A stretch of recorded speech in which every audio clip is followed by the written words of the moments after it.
About 90 veterans are at the Moline Airport right now, ready to take off on the 29th honor flight of the Quad Cities. These are always great. KWQC's Danielle McCarthy is live at the airport. Danielle, it's going to be a day to remember for all these men and women. Yeah, that's right, David. And you can see a lot of these veterans here behind us right now. They're the ones in the yellow shirts. About 90 of them ready to take off on this 29th honor flight of the Quad Cities. I'm here with two of them right now. They just so happen to be best friends, actually, and live only a mile apart in Utica, Illinois. Bob Barnett right here and Ken Kreiser right here. Now, you know, this day is really a lot about sharing stories, sharing memories. Tell me what you guys used to do when you were in the Army during the Korean era. Well, I was in the medical hospital, 121st Evacuation Hospital near Seoul, and we were probably the third place that they took the wounded. First was the aid station, and then the MASH unit, and then to our hospital, and we would ship them either to the States or to Japan for further care. Wow. Bob, what about you?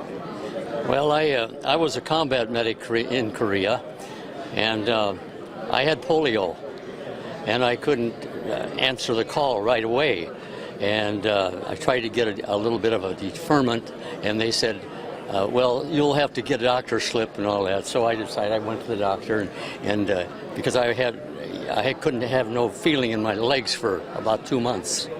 And so anyway, I ended up, they said I didn't have enough reason to not go to Korea. And I went into basic training weighing 105 pounds. Wow. And but I never jumped in the back of an ambulance in there in basic training or nothing, because I was determined I was going to do my duty. And of course, I think they took it out on me. They sent me right to the front lines over there. And I don't like to even talk about what a medic has to put up with in the service wartime. And, sure, you know, a lot of things that you'll never forget. We can't thank you enough for your service. For all the young men and women out there who are just now getting into the armed forces, what kind of advice do you have for them? I would say go for it. Join the service. Unfortunately, young people can't find jobs because of our economy. I think the service is a great place to be. You get your insurance, you get an education. What more could you want, really? And you're serving your country. So true. And Bob, what about you? Well, I agree with Kenny. I think it's a very, you build a nice retirement kind of a thing when you're in there, and it isn't all bad stuff that you get involved with. And there's a lot of real good jobs, and them are the jobs, and you get in one of them and you'll go right to the top, and next thing you know, you're retired and you got a nice pension.